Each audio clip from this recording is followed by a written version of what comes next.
तो आपकी वहाँ साइकिल से लेके अभी जो ईवी आपकी कंपनी है, वहाँ तक क्या सफर कैसा रहा? तो सफर का ये है कि जनरली एक होता है ना कि आप मुसाफिर हो।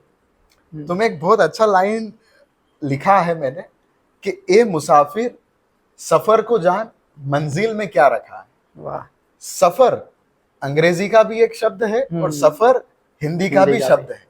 दोनों करना है और दोनों का परिणाम मंजिल है। हम्म। अगर आप सफर नहीं करेंगे अंग्रेजी वाला हम्म। तो भी मंजिल नहीं मिलेगी। सफर तो करना है। एक चावल को भी अगर खाने योग्य बनना है हम्म। तो उसको एक गर्म कुकर में से पक करके निकलना होता है। हम्म। चाहे एक आलू हो, पड़ा रहता है, जब तक वो गर्म नहीं होगा तो काम के लिए नहीं नहीं। आएगा। राइट। तो उसी तरह आपको भी सफर करना है और सफर का ही आनंद है। हम्म। मंजिल तो किसने देखी? अभी जो सफर था मेरा वो साइकिल से शुरू हुआ। हम्म। और एक बेसिक चीज होता है, कोई भी पूछता है कि भाई फंडिंग, भाई पैसा नहीं तो क्या होगा? राइट। अब 12 साल का एज में तुम पैसा किधर से लेके आए? हम्म। तो वो भी आप ही के अंदर है, आपको उधर ही खोजना है। हम्म। हम इधर उधर देखते रहते हैं, खोज अपने भीतर करना है। हम्म। जवाब वही है। समस्या हमारे पास है तो समाधान भी हमारे पास है, हम्म। पर हम वहां खोजते नहीं है।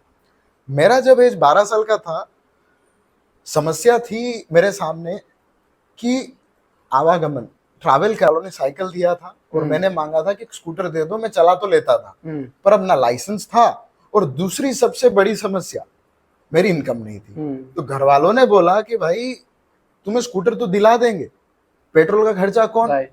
और दूसरा लाइसेंस नहीं है, ये तो हम्म। अवैध है। आप अपना साइकिल चलाओ, साइकिल अच्छा वाला हम आपको लाके दे रहे हैं। हम्म। वो साइकिल तो आ गई, पर मैं भी आलसी आदमी था। तो मैंने सोचा कि यार कैसे एफर्टलेस ड्राइव बनाया जाए। हाँ। और कहते हैं ना कि स्मार्ट वर्क वही करते हैं जो जो आलसी आलसी होते होता हैं। है। तो अगर आप इस पॉडकास्ट को सुन रहे हैं और आप आलसी है, तो ये मत सोचो आप सफल नहीं हो सकते हो। आलसी व्यक्ति सफल हो सकता है। आपको थोड़ा और मेहनत करना है कि आलस को बेटर कैसे बनाया जाए। मैं आलसी था, मैं पेडल नहीं लगा पा रहा था।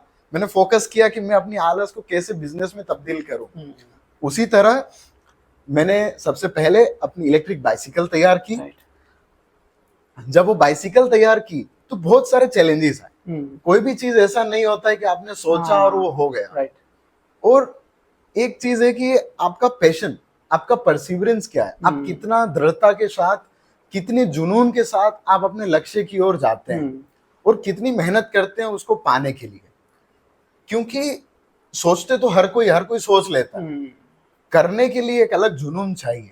आपको दिन रात मेहनत करना है एक अच्छे दिशा में लेकर के कि नहीं मैं इसको अचीव कर सकता हूं। हाँ। और कितने फैक्टर से उसको एलिमिनेट करते जाना है। अगर आप कहीं फेल हो रहे हैं तो फेलियर से आपको लर्निंग भी लेना है। राइट। अंग्रेजी में कहावत है कि फेलियर होता ही नहीं है। There is never a failure, either you learn और आइदर यू सक्सीड। राइट। सो आपको फेलियर से सीखना है।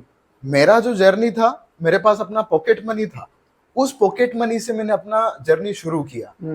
पॉकेट मनी मतलब क्या? तो देखा जाए तो बेसिकली कभी रिश्तेदार घर में आ रहे हैं, पैर छू लिए तो 100 रुपए की नोट मिल गई। हाँ। बर्थडे हो गया, कुछ फंक्शन हो गया तो तब कुछ आमदनी हो गई।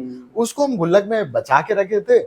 और बाद में लमसम मेरे पास करीब 12 साल की एज तक में 40,000 के आसपास का अपना फंड इकट्ठा हो रखा था। ओके। 12 साल की एज, हर टाइप के त्योहार वगैरह हर गुल्लक में हम लोग इकट्ठा करते थे। अब जब मुझे ख्याल आया कि मैं इस साइकिल को कैसे एफर्टलेस बनाऊं, तो मुझे नहीं पता था इसको इलेक्ट्रिक बनाना है क्या करना है। मैंने ये सोचा कि मैं बाजार में से कोई भी एक पेट्रोल इंजन लाऊंगा।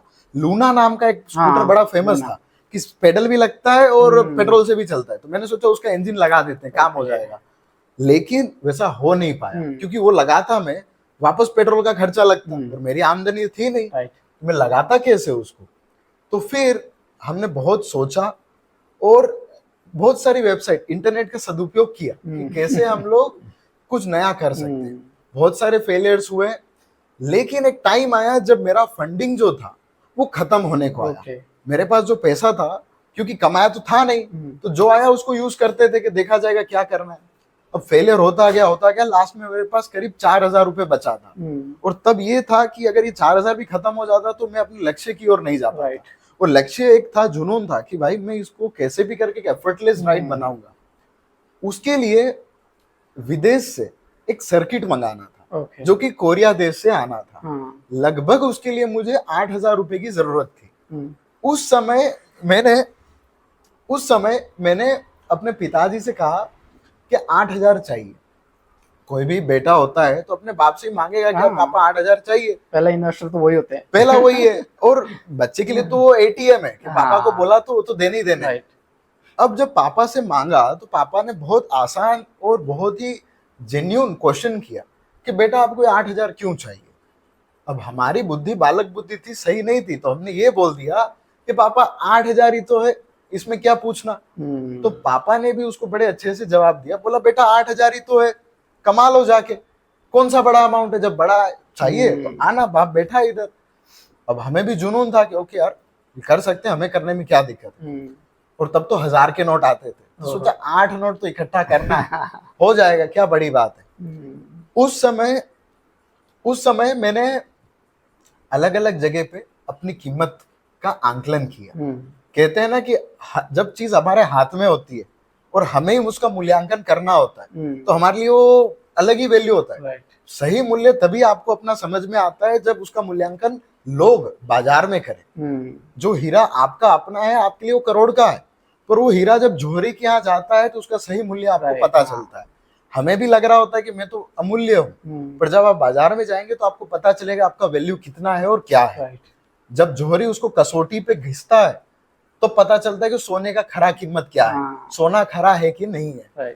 उसी तरह मैं गया ग्रोसरी स्टोर, राशन का दुकान पे, फार्मेसी का स्टोर पे, कहीं जॉब नहीं मिला। 12 साल के लड़के को क्या मिलेगा, कोई नहीं देगा। इतने किस्से हुए। अब मैं फार्मेसी का दुकान पे गया और बोला कि भाई मेरे को जॉब दे दे, मेरा काम निकल जाएगा। वो बोला कि भाई, एक कस्टमर आया, पेशेंट, प्रिस्क्रिप्शन दिया, मैंने पढ़ा तो बोला ये निकाल के दे दो। तो मैंने बोला अब समझ में तो आ नहीं रहा, कैसे पढ़ेगा प्रिस्क्रिप्शन है, 12 साल का लड़का। तो बोला भाई तुम तो एलिजिबल ही नहीं हो, यहाँ करोगे क्या। तो मैंने बोला मैं दवाई काट के दे दूंगा, और क्या आप दे देना निकाल के। बोला ठीक है, इतना ही कर ले, बहुत हो जाएगा, कोई नहीं। अब उसने लिखा था कि भाई दिन में 1 बार, अब हमने गलती से 2 बार कर दिया उसको। तो बोला तेरा काम निकले ना निकले, एक आदमी निकल जाएगा इस चक्कर में। वही चीज हुआ रिपीट ग्रोसरी स्टोर पे। अब तब घर में हम लोग तो मम्मी थाली परोस के देती थी, और उसमें दाल होती थी। अब दाल वहां घर पे हमेशा पी थी हमने, खाई नहीं थी। और वहां जब गए राशन की दुकान पे तो उसने बोला कि भाई 1 किलो दाल अगर 100 रुपए की तो 1.5 किलो की कितनी। अब हमें तो ये था कि यार ये तो सवाल गलत पूछ रहा है, ट्विस्ट कर रहा है, ट्रिक कर रहा है। कि मैंने बोला अंकल आप गलत बोल रहे हो, अंकल दाल तो लीटर में होता है, आप किलो का बात दे रहे हो। बोला भाई यू आर नॉट एलिजिबल, क्योंकि दाल तो रो फॉर्म तो आपको किलो में मिलेगा, बाद में दाल बनती है जो घर हम खाते हैं। तो ये सब फेलियर्स हुए। लास्ट में ना तो कहीं जॉब मिली, एक जगह जॉब मिली, वो थी चाय की दुकान। जो छोटा सा चाय का टिपरी रहता है, वहां महीने का 4,000 का तनख्वाह, और सुबह 9 से रात को 9, ये जॉब का टाइम था। अब हमने ये सोचा कि यार अपने को काम धंधा तो कुछ है नहीं, और लक्ष्य ये था कि वो 8,000 पहले इकट्ठा करना है कुछ भी करके, एक बेसिक एम था।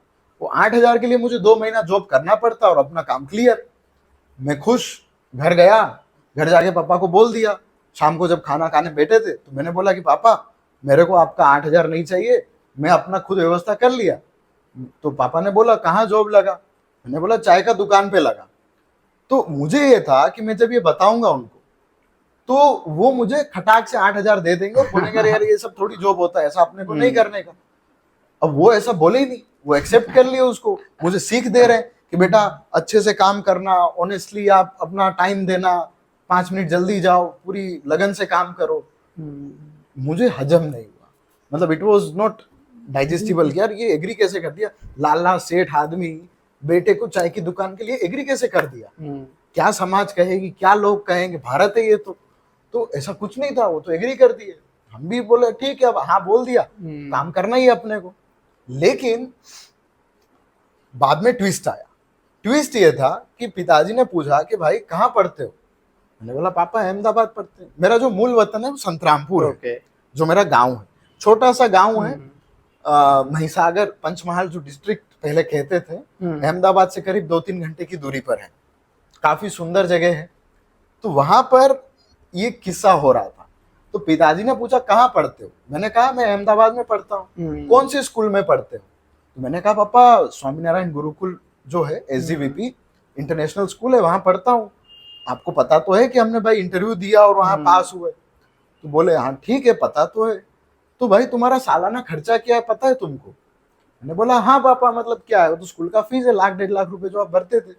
बोला नहीं, फिर दूसरा भी उन्होंने 4-5 टोटल कराया, बताया, हमें ज्ञात हुआ कि यार सालाना मेरा खर्चा 1 साल का करीब 3 लाख के आसपास है, जो ऊपर ऊपर का है, जिसको हम नजरअंदाज करते थे। पिताजी ने कहा कि भाई अगला 2 महीना तो तुमको काम करना है, जॉब। अब 2 महीना तो तुम गांव में रहोगे, सुबह 9 से रात के 9 काम करना, 4,000 महीने मिलेगा तुमको। अब वो पढ़ाई कौन करेगा? जो फीस तो भरा कि नहीं भरा? मैंने बोला हाँ भरा है। अब बताओ क्या किया जाए?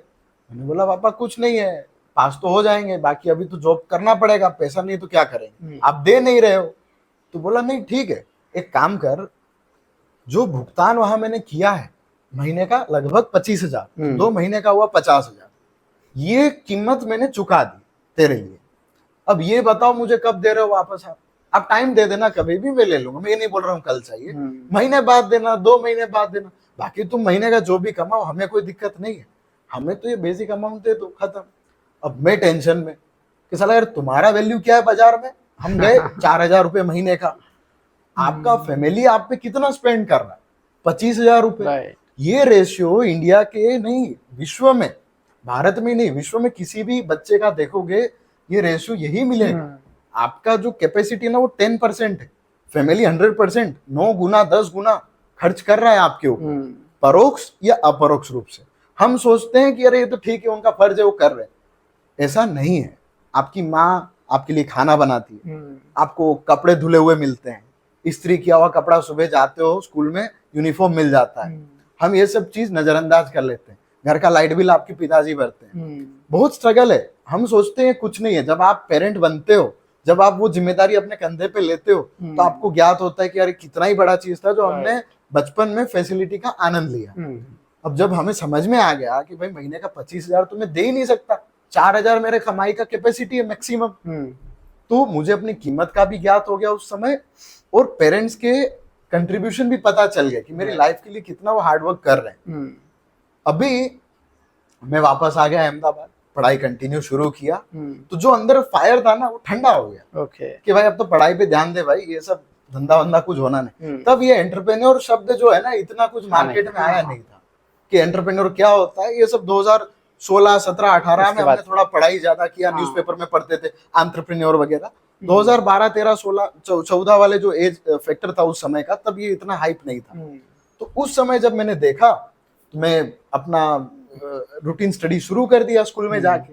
एक दिन मायूस सा बैठा था और एक मैडम देखे स्कूल और बोले कि बेटा क्या हुआ। अब उनको पता था कि मैं मेरी बुआ के घर पे रह के पढ़ाई कर रहा हूँ, मेरा फैमिली अलग रहता है, तो प्रॉक्सी पीरियड था, बच्चे मस्ती कर रहे हैं। अब मेरी लाइफ में कभी वो मस्ती वाला फैक्टर नहीं रहा कि कभी हमने कोई ऐसा मस्ती या शरारत क्लास स्कूल में किया। तो उस समय टीचर ने बताया कि बेटा मायूस नहीं होना। बोला पापा ने मना बोल दिया, अगर कोई जीत किया आपने तो रुकना थोड़ी है। बोला high court, supreme court, president, हर फैक्टर है। तो मैंने बोला पापा से तो बढ़ के क्या ही होगा, और कुछ है नहीं। मैडम ने कहा कि पापा इज अ हाई कोर्ट। मैंने बोला सुप्रीम कोर्ट कौन? तो सुप्रीम कोर्ट कौन? तो उन्होंने कहा कि बेटा मम्मी तो है। बोला mummy is supreme court, but there is one twist, supreme court always respect the decision taken by high court. नहीं तो हर कोई जाके अपील करता रहेगा सुप्रीम कोर्ट में। तो अब जब पापा ने मना बोल दिया तो मम्मी ने पूछा, जब मैं मम्मी को भी पूछा कि मम्मी मुझे 8,000 चाहिए, मम्मी ने बोला पापा ने क्या बोला, नहीं मैं भी नहीं दूंगी। अरे यार भाई अब क्या करे आदमी। पर मैडम ने तब ये भी बताया था कि भाई सुप्रीम कोर्ट पे रुकना नहीं है, प्रेसिडेंट जरूर होता है। मैंने बोला अब ये कौन? दादाजी। बोला दादा और पोते का रिश्ता अलग है, हर एक एक्सेप्शन पास है उसमें। तो बोला दादा के पास जाओ लास्ट में। तो अब जब दोनों जगह मना हो गया तो मैं गया दादाजी के पास। दादाजी के पास जब गया तो दादाजी लाला आदमी, जो बनिया होता है, दुकानदार, और उनका काम था मनी लेंडिंग का, फाइनेंस बिजनेस। फाइनेंस में दुकान, गांव में क्या रहता था कि गद्दी होती है, लाला गद्दी पे बैठता है, बीच में एक छोटा सा टेबल होता, जमीन पे बैठते हैं। राइट, हाँ। और उस तरफ जो होता है वो कस्टमर होता है। मैं जाके वहां बैठ गया सामने वाली तरफ, दादाजी अंदर की तरफ गद्दी पे, मैं सामने वाली गद्दी पे, बीच में एक टेबल। दादाजी को जाके बोला कि दादा 8,000 देना। अब दादा को पता है कि मेरे पास कब आया, भाई माँ बाप तो रेडी नहीं हुए तो मेरे पास आया। अब तब मुझे जो लेसन सीखने को मिला, वो लेसन 2024 में जब मैंने अभी एमबीए पास आउट किया तब सिखाया गया था। वो लेसन 2013 में मेरे को सीखने को मिला। वो लेसन ये था, पहली चीज कि भाई professional and personal life are different, कोई रिलेशन नहीं है। जब आप उस दुकान में जाते हो, आप ग्राहक हो, आप गद्दी के उस तरफ, जो गद्दी के इस तरफ है, जो अथॉरिटेटिव पोजीशन में है, वो लाला है, सेठ है। चाहे वो अंधा हो, चाहे वो लंगड़ा हो, चाहे वो अपाहिज हो, गद्दी पे बैठा है तो लाला है। एक आदमी वहां और होता है इस सीन में, वो होता है मगन भाई। मगन जो है, पूरा कैपेसिटी उस आदमी में एक बिजनेस चलाने का, लेकिन वो गद्दी पे नहीं बैठा है, वो खड़ा है। He is a servant. उसका काम है बॉस का कहना मानना। अगर बॉस ने बोला कि मगन ये कर दे, कर देगा। He don't have right to use his brain. वो अपना दिमाग चलाने का उसको अधिकार नहीं। गद्दी पे बैठोगे तो दिमाग चलेगा, चलाने का अधिकार है। नहीं गद्दी पे बैठे हो, आप कुछ भी बोलो, उसका कोई वैल्यू नहीं रहता। उस समय जब दादाजी से 8,000 मांगा, तो दादाजी ने ये नहीं पूछा क्यों चाहिए, दादाजी ने ये पूछा मैं क्यों दूं। मैंने बोला अरे दादा, पूरे गांव को तो देते हो पैसा, मेरे को भी दे दो। उनसे 1% लेते हो ब्याज, मैं 1.5% दे दूंगा। भाई हम तो बचपना दिमाग था, बोल दिए। हम यही सोच रहे थे कि 8,000 लेंगे, 100-150 रुपए महीने का ब्याज आएगा, उतना तो चॉकलेट का मिलता ही है घर से, तो उसमें बस निकाल देंगे, काम निकल जाएगा।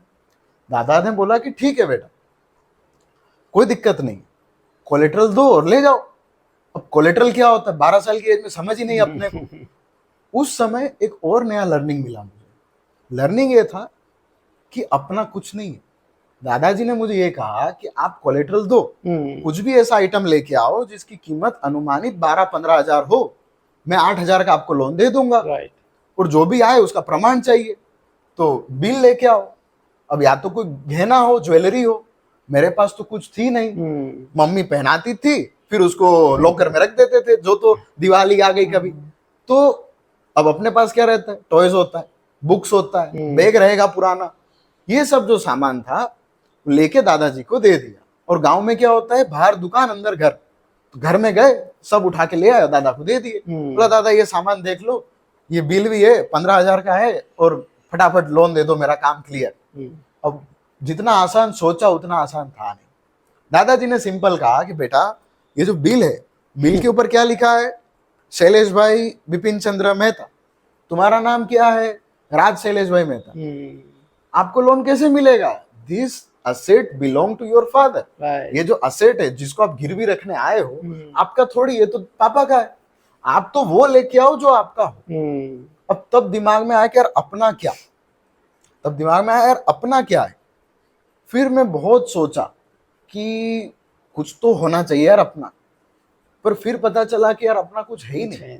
और ये जब लर्निंग आदमी को मिल जाता है ना, वो एक अलग ही सेचुरेशन पे आ जाता है, उसका लाइफ शांत हो जाता है। वो जो अलग बहकावे में हो रहा होता है ना कि जो हूं मैं ही कर रहा हूँ, सर्वस्व में हूँ, वो गीता पढ़े ना पढ़े, अगर वो इतना भी समझ जाता है ना कि भाई मैं सिर्फ करता हूँ, we are just an instrument in act, maestro is someone.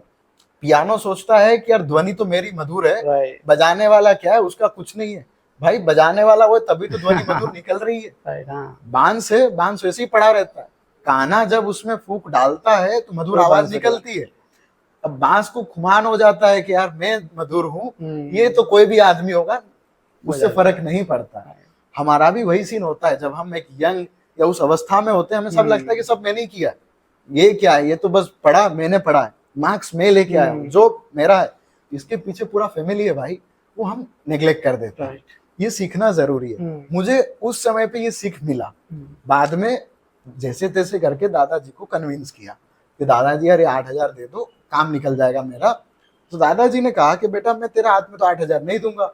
मेरा एज भी 12 साल का था उस समय, अगर उनका जो था मैं भी होता तो वही आंसर होता, पर मैं तो बालक बुद्धि था ना, हमेशा वही सोचा कि ये तो गलत है, सब लोग गलत है। दादाजी ने कहा तेरे को जिसको भी 8,000 देना ना, मैं साथ में आ रहा हूँ, चल।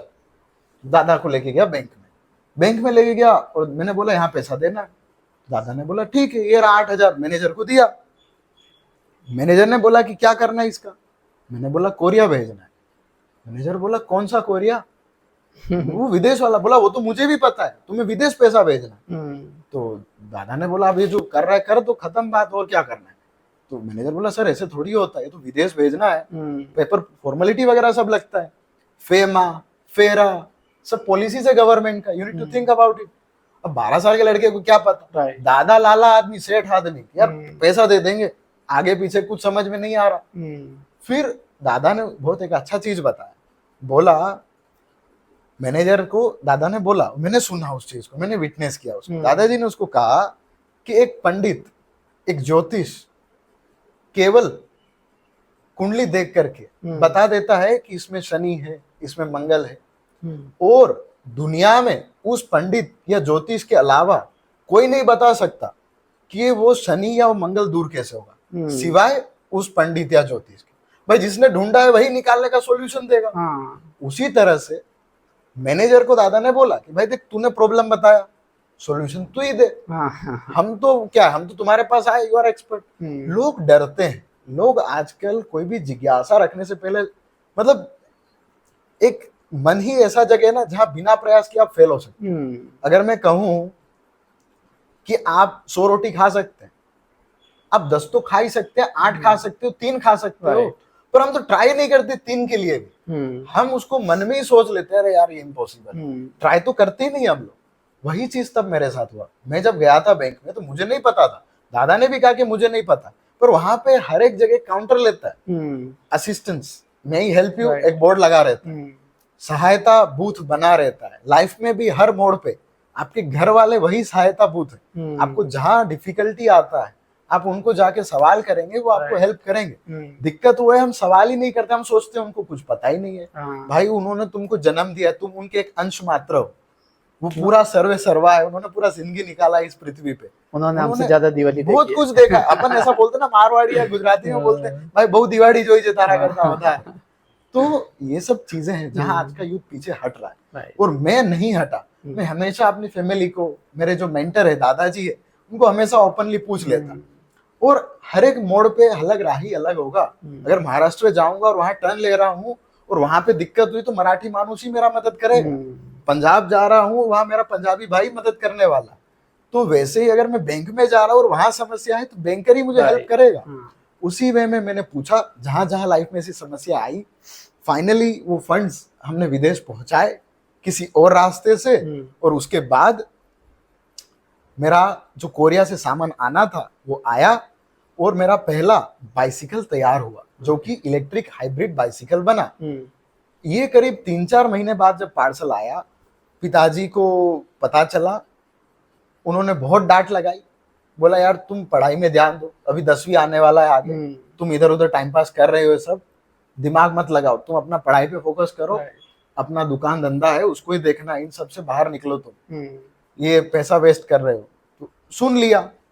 सुनने के बाद मैंने अपना पहला बाइसिकल तैयार किया। उसके पहले मैं बहुत सारा फेलियर हो चुका था। 12 साल के लड़के को गियर रेशियो क्या पता, फिजिक्स क्या पता, V=IR क्या होता है, न्यूटन क्या पता उसने तो जो सोचा था एक बस जुनून था कि करना है। और गुजराती में एक कहावत है, भणेला भाड़े मड़े। आप पढ़े लिखे हो नहीं हो जरूरी नहीं है, आपको आना चाहिए कि 2 पढ़े लिखे लोगों को मैनेज कैसे करना। मैनेजमेंट इज द की, पढ़ाई लिखाई इज नॉट द की। जितने पढ़े लिखे हैं प्रोफेसर बने कहीं बैठे हुए अपना काम कर रहे हैं, वो समाज निर्माण का काम है। हमारा काम है अर्थतंत्र का निर्माण करना, हम एंटरप्रेन्योर है। अभी वहां से जर्नी शुरू हुआ। लेटर ऑन बहुत सारे स्टेजेस आए लाइफ में, बट जो मुख्य पॉइंट था ये शुरुआत का है। उसके बाद ऐसा ही एक जर्नी रहा मेरा इंपोर्ट एक्सपोर्ट लाइसेंस का, कि लोग 2-3 प्रयास के बाद असफल होते हैं और निराश होकर बैठ जाते हैं। जैसे गीता में कहा गया है कि कर्म करो, फल की इच्छा मत करो, फल की इच्छा मत करो, कर्मणे वाधिकारस्य मा फलेषु कदाचन। कर्म का करो। मैंने अप्लाई किया, फेल हो। पहले तो सी मना बोल दिया, भाई 18 से कम एज कैसे होगा। मेरा एज 16 का था। और उस समय जो भी मेरा ग्रोथ था, यूट्यूब, न्यूज चैनल, बहुत अच्छा ग्रोथ हो रहा था। तब करीब 400 रुपए जीबी इंटरनेट का आता था, राइट। उस समय का बात है ये। और बहुत कम लोगों के पास स्मार्टफोन होते थे, लोग ब्रॉडबैंड यूज करते थे, न्यूज अच्छा चलता था। तो उस समय एबीपी न्यूज ने वीडियो डाला, बहुत सारे ऐसे कुछ न्यूज चैनल है जिन्होंने उसको डाला। बहुत शॉर्ट टाइम में बहुत अच्छा है, मतलब करीब 4 घंटे में उसको 6 लाख से ज्यादा व्यू मिला, ओके। 22,000 से ज्यादा उसको लाइक मिला, और 8,000 के आसपास शेयर हुए, और 600 से 800 कमेंट्स थे। ओके। वो कमेंट बॉक्स मेरा बिजनेस था। मुझे तब तक आइडिया ही नहीं था, कहीं नहीं था कि बिजनेस शुरू करना। मैंने अपना साइकिल बना लिया, अपना काम सेट हो गया, अपन फोकस करके अपना स्कूल जा रहे हैं। राइट। 4-5 दिन के बाद बात फैली और लोग आए कि भाई ये तो ऑटोमेटिक चलता है, पेडल नहीं लगाता, इसने कुछ तो नया बनाया है। और बच्चे ने बनाया तो जानते हैं क्या। फिर न्यूज वाला आया, जीएसटीवी आया, हर एक न्यूज चैनल आए, उन्होंने इंटरव्यू लिए अपने। फिर वो वायरल होता गया, लोगों ने फिर डिमांड रखी, हमने सॉल्यूशन दिया। बिजनेस क्या है, सिंपल भाषा में, demand and supply is business.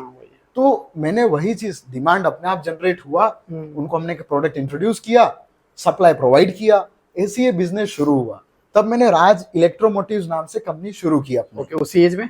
उसी एज में, मेरा एज करीब 14-15 के आसपास था जब राज इलेक्ट्रोमोटिव शुरू किया मैंने। और बट उस टाइम आप बिजनेस और फिर पढ़ाई दोनों कैसे मैनेज करते? मेरा पढ़ाई लिखाई जो है, मैंने लगभग अभी तक 9 स्कूल बदली है। ओके। और 5 सिटी बदली है। मेरा करिकुलम एकेडमिक्स अगर देखा जाए तो मैंने गुजरात बोर्ड में पढ़ा, सेंट्रल बोर्ड में पढ़ा, इंटरनेशनल बोर्ड में पढ़ा, ओपन स्कूलिंग में भी पढ़ा। पापा का अपना स्कूल था, 9 साल मेरी सिस्टर उसी स्कूल में अच्छे से पढ़ाई किया, मैं 6 महीने में उस स्कूल से बाहर था। ओके।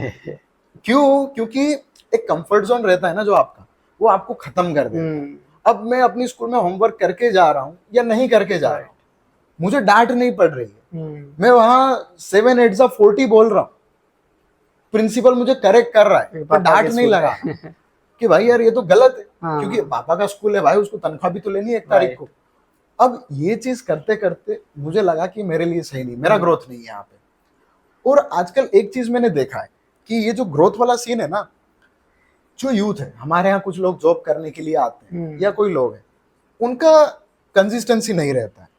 उनका ये रहता है कि यार मेरा जॉब लगा था मार्केटिंग मैनेजर का, बॉस ने बोल दिया चाय लेके आ, अरे यार मैं क्यों करूं, ये तो मेरा काम नहीं है। या मैं सेल्स वाला हूं, मुझे बॉस ने बोला कि यार ये आरटीजीएस करना है, ये चेक लेके जाना है, बैंक में देना है। अरे सर ये मेरा काम थोड़ी, ये तो प्यून का काम है, अकाउंट्स का काम है। भाई जब आप स्टार्टअप में हो, आपको हर काम करना है, और आप अभी सीख रहे हो, आपको हर चीज का नॉलेज होना चाहिए। अगर नहीं होगा तो आप पूरी जिंदगी एक कर्मचारी बन के रह जाओ। आपको बाहर निकलना होगा उस कंफर्ट जोन से। पर हम लोग क्या करते हैं, हमारा जो डर है कि कहीं कोई क्या बोलेगा, कोई डांट लेगा, इसलिए हम उसको क्या बना देते हैं कि नहीं नहीं भाई मैं तो अपना फोकस करके काम कर रहा हूँ, एक ही मैं करूंगा, सिर्फ सेल्स करूंगा, मुझे परचेज नहीं पता, अकाउंट्स नहीं पता, मैं करूँ भी क्यों, मुझे तनख्वाह नहीं मिल रही। पर लेकिन एक चीज है कि लाइफ में गुरु आपको सिलेक्ट करना है, और उस गुरु पे कभी शक नहीं करना है। जहां शक होता है ना, वहां विद्या नहीं है।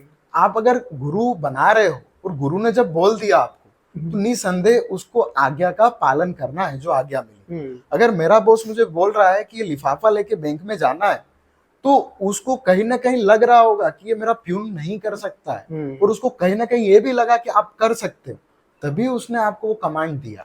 So never doubt on your commandant. अगर आप अपने कमांडेंट पे डाउट रखोगे, आप सक्सेस कभी नहीं हो पाओगे लाइफ में।